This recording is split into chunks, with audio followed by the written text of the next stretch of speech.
Civil aviation began after the First World War. Passenger planes were converted bombers, flown by ex-military pilots. Scientist Andrew Steele is getting a taste of the early years, when there were fewer rules and only the brave took to the air. Would you go for a gentle loop-to-loop? Yeah. Pop the nose down to increase the speed to 100 knots. Now look up. That's it. All the way up. All the way up. All the way over. Oh, and the whole planet is upside down. That was amazing. And back to wow. And back where we started. Before air traffic controllers, flying was largely unregulated. Pilots had to rely solely on what they could see to avoid mid-air collisions. Well, actually, there's another aeroplane. So we just had a Cessna fly past our right wing, and the only way that I know that is because the pilot was kind of pointed out for me. There's no radar or other instruments in the plane that allow us to know where other planes are in the sky. Pilots relied on the most basic of navigation. For me, the only way that I can tell where I am is by looking at the ground underneath me and comparing that to a map.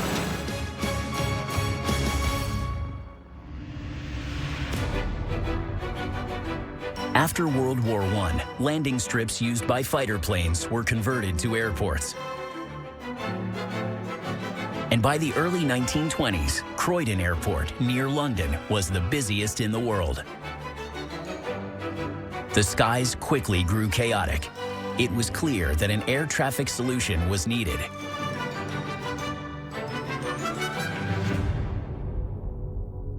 Croydon Airport's chief radio operator, Jimmy Jeffs, took advantage of the plane's ability to transmit a simple signal to invent a system that we now recognize as the world's first air traffic control.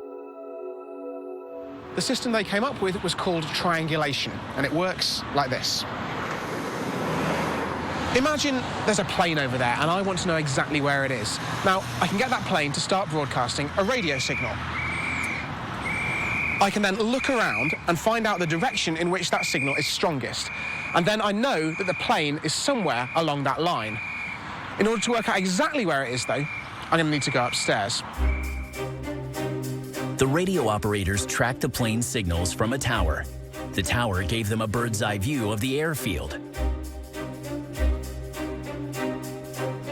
So this is where the radio operator would have sat, wearing some headphones like this, and he'd have listened out for the bearing the plane was coming in on, the strongest direction of that radio signal.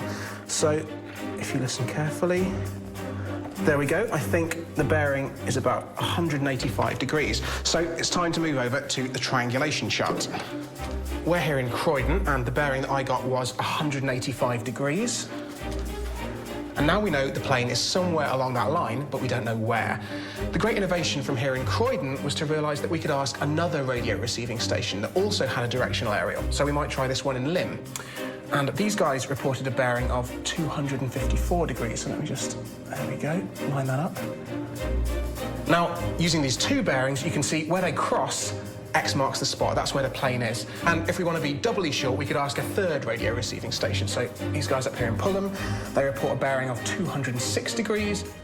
So that third bearing from Fulham confirms what we thought. The plane is definitely over Brighton. So we can move over to the plotting chart, grab a pin, and there we go, position our incoming aircraft.